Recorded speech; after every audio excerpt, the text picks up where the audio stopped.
Jheryl Busby died same age that Andre Harrell died at, 59. He was found dead in his hot tub in Malibu, accidental drowning. And when he got fed up with the bad treatment, how MCA Records was treating him, he wanted to take Motown to a different distribution company. So he sued MCA, but in 1994, Polygram, like I said, they bought the company, bought the whole Motown for $300 million. 94, they fired Jheryl Busby. The shocking truth about Jheryl Busby will leave you hurt. The man, insiders call the real godfather of black music, rose from South Central Los Angeles to rule Motown, only to face lawsuits, fierce corporate battles with MCA, disputes over artist contracts, investor pressure, and struggles to revive a legendary label. He felt they was trying to destroy and sabotage the Motown legacy. His life carried personal tragedies, including the loss of his baby daughter, health struggles, and relentless rumors that haunted him. Jheryl's wife of 34 years, Carolyn Busby, right? She admitted that he was battling with diabetes and a failing kidney. This is the story of a life that dazzled, battled, and left fans searching for answers. Jheryl Busby's journey did not start inside a music studio. It began in Los Angeles, where he was born on May 5, 1949, and grew up in South Central, a neighborhood full of challenges and tough lessons. He was raised in a world far removed from the corporate boardrooms he would later command. People who knew him early said he always carried a quiet confidence, even as a kid, and he was good with people in a way that made him stand out. His first big break in life didn't even come from music. It came from toys. Busby worked at Mattel, the company behind Barbie and Hot Wheels, and he learned something important there. He learned how to market things to people, how to build excitement, and how to understand what buyers wanted. Those early skills became the foundation that changed his life later. But after that, right, after he dropped out of college, he ended up getting a job at the popular toy company, Mattel, as an inventory clerk. From Mattel, he moved into the entertainment world slowly, first through small jobs that helped him understand how record labels worked behind the scenes. He paid attention. He watched how executives talked, how deals were shaped, and how artists were developed. Those early years trained him for something bigger. That bigger moment came when he landed at MCA Records. At the time, MCA was not considered a major home for black music. It was a company trying to figure out how to reach that audience. Busby stepped in and built the black music division from scratch. He didn't just run it. He turned it into a powerhouse.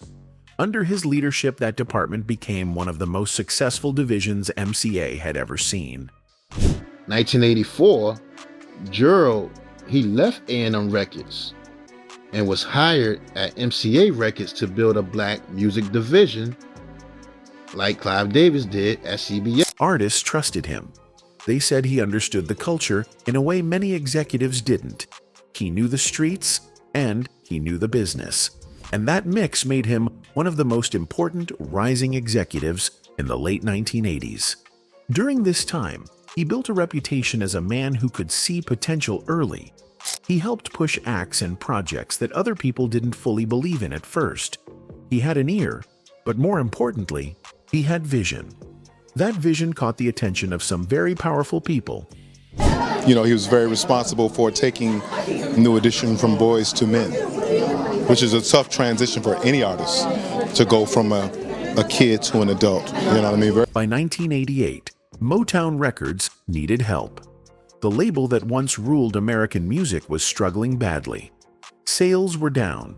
Many of its biggest stars had left, and the magic that defined the Motown sound was fading. Investors and owners were worried. They needed someone bold. They chose Jheryl Busby. When he accepted the job as president and CEO, he walked into a building that carried both history and pressure. Everyone knew Motown was slipping. Everyone knew something had to change, and Busby believed he was the one who could bring it back. Motown's what he was calling it. Jheryl knew exactly what to do to make Motown one of the biggest black music labels again. But stepping into Motown also meant stepping into a storm he could not see coming. He went from rising star to the man expected to save an entire legacy. And that responsibility shaped the next chapter of his life in ways that were both powerful and painful. Jheryl Busby didn't want Motown to coast on its old hits. That was his first rule. He called it Chapter 2 of the Motown Legacy, his chapter. He wanted a new generation of artists, fresh records, and a sound that would prove Motown was still relevant. By 1988, the label's sales had dropped to $20 million a year, compared to a peak of $100 million in its golden days. Most of that income came from selling old songs. Busby saw it as a problem, not an opportunity. He started signing younger acts quickly. Boyz II Men, Another Bad Creation, Johnny Gill, and Queen Latifah became the faces of his new vision. But he wasn't just chasing youth.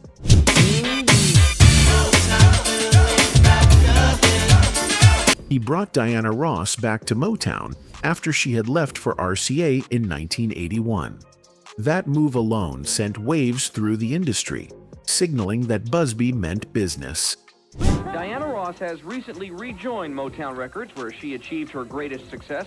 In fact, this time she owns part of it. Even as he pushed for new talent, he had to face investors and co-owners who didn't share his dream. Boston Ventures and Music Corporation of America had bought Motown from Berry Gordy in 1988, but 20% of the company still had to be held by African-American investors, and Busby was one of them. That ownership gave him a voice, but it also put him in the middle of tense boardroom fights. The Washington Post described it as a nasty and public three-way corporate fistfight over Motown's direction and distribution. Busby framed the battle emotionally. I'll go down rather than see the label become a cash cow. Trafficking only in nostalgia. He wanted the label to grow, to live, not just to recycle hits from decades past. But the pressure was constant. Shareholders wanted profits. Artists wanted attention. The legacy of Motown demanded respect. Balancing all of that became a daily struggle. He would cry, man. He'd get emotional saying he'd rather quit the president job at Motown than see the label become a cash cow for huge corporations. Even some of his closest allies questioned the approach. Some critics said Motown was chasing trends too quickly, trying to be relevant without keeping the signature Motown sound. Busby's vision, they argued, was risky, too idealistic, almost dangerous for a company already wobbling financially. But he pushed forward anyway, believing in what he could build. He also faced challenges in contracts and money disputes. Artists like Michael Bivins of New Edition were warned directly about their agreements. "You didn't read your contracts," Busby reportedly told him. Some fans think this highlighted the rough edges of the industry at the time, where executives had to balance fairness with survival. Even though nothing is proven, all evidence suggests these decisions were part of the pressure cooker of running a legendary label.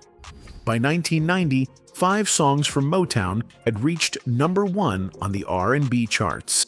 For a moment, it seemed Busby's gamble might pay off. Wanted to revive the Motown legacy. He wanted to be the savior for Motown. But behind the scenes, tension simmered.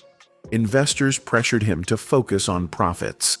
The media watched every decision. Old guard executives were wary of his methods.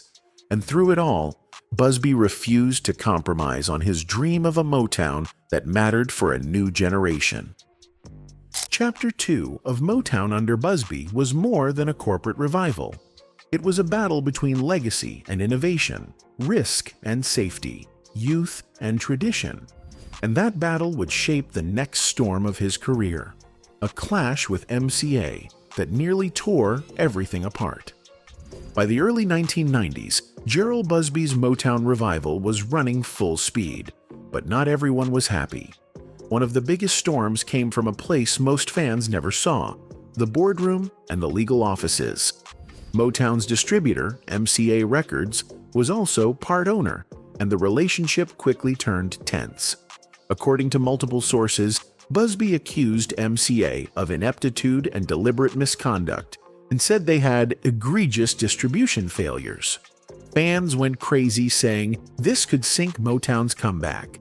Felt that MCA Records, who was partners with Motown, they wasn't helping him on the promotional side for his black artists, which was part of the agreement when he took. MCA fired back. They argued Motown was unprofitable and lacked inspiration.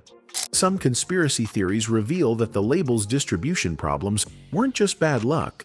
They were part of a power struggle between executives who didn't see eye to eye. Even though nothing is proven, all evidence points toward a corporate war that made life inside Motown incredibly stressful. For Busby, it was personal. He had a vision, and he wasn't about to let a distributor undermine it. At the same time, artist contracts became a flashpoint.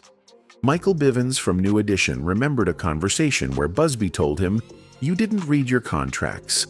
While it sounds simple, it reflects a deeper tension. Motown was trying to protect itself financially, keep artists happy, and grow the label at the same time. Fans of the label often argue that this balance was nearly impossible. Some even say this was one of the reasons why tension with MCA escalated so quickly. Bivins confronted him about those $1.87 checks they received. Jheryl told him straight up, "Look, y'all should have read the contracts." The lawsuit itself became a public spectacle. Motown claimed MCA's mismanagement had slowed down sales and blocked the label's rise. MCA countersued, painting Motown as out of touch with the market. Newspapers described it as a full-blown clash of corporate giants. For Busby, this was not just a legal fight, it was a test of his leadership. Every decision could make or break the label he had worked so hard to save. Even outside the courtroom, the tension influenced day-to-day operations. Artists felt it. Employees felt it. Motown was caught between a CEO who wanted cultural relevance and a distributor who cared mostly about numbers. The pressure built in ways most outsiders could never imagine. Some fans think that if this lawsuit had gone differently, Motown's history in the 1990s would have looked completely different. By the mid-1990s, the MCA War was a defining moment in Busby's career. It highlighted the challenge of leading a black-owned division in an industry dominated by bigger corporations. It also foreshadowed the struggles he would face after leaving Motown. The battles were not just legal, they were symbolic. They reflected a constant tension between business, culture, and legacy. Even today, fans talk about this period like it was a turning point. Some say it broke him. Others say it cemented his reputation as one of the most fearless black executives in music. One thing is clear, the MCA fight left scars, shaped his decisions, and became a key chapter in the story of what really happened to Jheryl Busby. After leaving Motown in 1995, Jheryl Busby faced a different kind of challenge.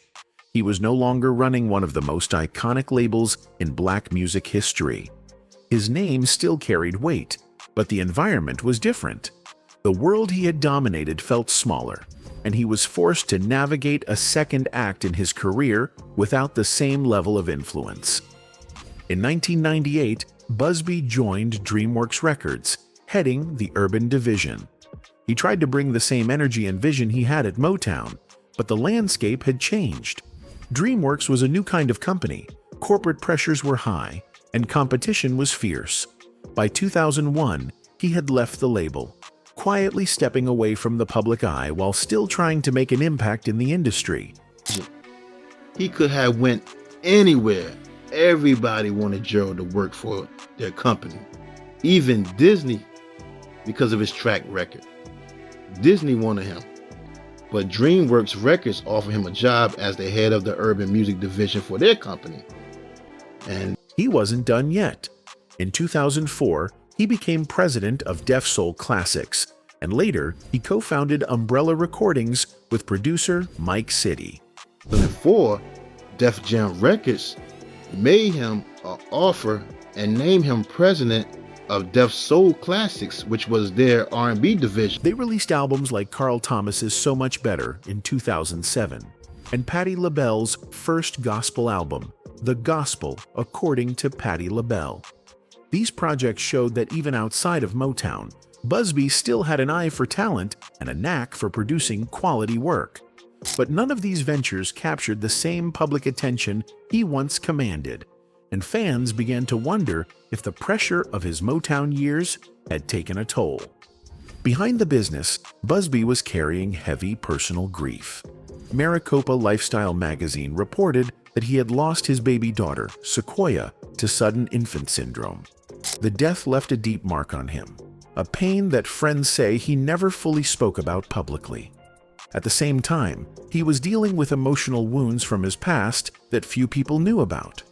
These private struggles shaped the man behind the public persona, influencing both his ambition and his moments of vulnerability.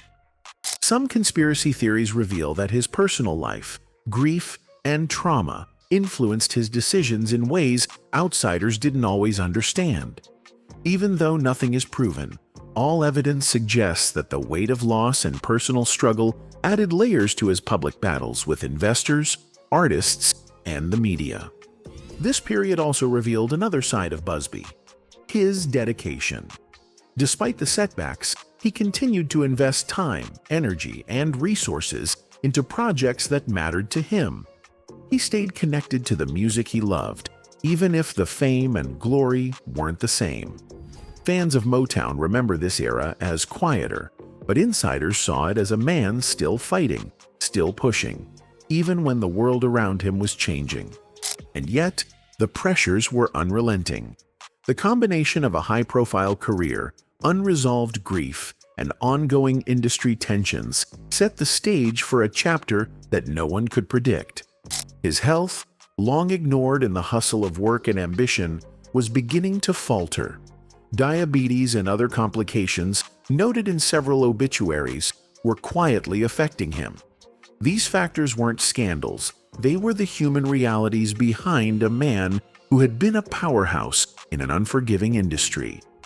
By the mid-2000s, Jheryl Busby was still respected, still a name that commanded attention, but he was no longer untouchable. He had survived battles with corporations, investors, and artists, yet personal pain remained as potent as ever. His second act was a mix of small victories, quiet heartbreak, and the weight of a life lived in the fast lane of black music's most intense arenas. November 4th, 2008, changed everything. Jheryl Busby was found dead in the hot tub of his Malibu home. He was just 59 years old. The news shocked the music world. Fans and colleagues struggled to reconcile the image of a powerhouse executive with the suddenness of his death. He was found dead in his hot tub in Malibu, accidental drowning. The Los Angeles County Coroner's Office reported that it could have been an accident or natural causes. Diabetes and cardiovascular disease were thought to have contributed. Even though nothing is proven, all evidence points toward his health complications playing a role. Pre-existing medical condition, some with the cardiovascular disease and diabetes may have contribute to the drowning. Because of the circumstances, conspiracy theories immediately started circulating online. Some fans think there was more to the story, though no widely accepted proof exists. There was speculation that it could have been foul play, but officially, it was ruled accidental. Accidental drowning, which is bullshit. I call bullshit. November 4th, 2008, he was killed in a ritual. Busby's death left many questions unanswered. He had survived corporate battles, lawsuits, and personal grief, only to have his life end suddenly at a time when he was still trying to make an impact. His family, friends, and fans all felt the shock. Some wondered if the pressures from his career, combined with long-term health struggles, had finally caught up to him. Others questioned why someone so careful, so meticulous in business, would meet such an abrupt ending. Even after his passing, Busby's influence was clear. He had helped launch or revive the careers of Diana Ross, Boyz II Men, Johnny Gill, Queen Latifah, and many others. He had rebuilt Motown from near collapse and left a blueprint for black executives in music. But alongside that legacy were controversies, battles, and moments of personal pain that never fully left him. Busby was also a major shareholder and board member of Founders National Bank, the first African-American-owned national bank in the U.S., alongside Magic Johnson and Janet Jackson. Some conspiracy theories hint that his banking involvement, combined with his Motown battles, might have put him under more scrutiny. It's not confirmed, but all evidence suggests he was under immense pressure in multiple areas of his life. Shareholder in the nation's first black-owned national bank, which was called Founders National Bank of Los Angeles, alongside with Magic Johnson and Janet Jackson, calling themselves. His career and life show the difficult balance between vision, ambition, and personal struggle. As a black executive in an industry historically dominated by others, he carried responsibilities beyond profit. He had to preserve and evolve black musical heritage. Some fans believe that the constant tension between culture and commerce, combined with health struggles and personal grief, played a hidden role in the way his life ended. Jheryl Busby's story ends with a mix of triumph and heartbreak. From South Central Los Angeles to the heights of Motown, he reshaped black music, fought battles both public and private, and left a complicated legacy. Fans still debate what really happened that night in Malibu, but the truth of his life is undeniable. He changed music, inspired artists, and proved that vision sometimes comes with a heavy cost. Even today, when people talk about the golden era of black music in the late 80s and 90s, Busby's name comes up. Some conspiracy theories reveal that his influence extended far beyond what was visible. And while his sudden death shocked everyone, the legacy he left behind, triumphs, controversies, and all continues to be studied, remembered, and questioned by those who truly understand what he built.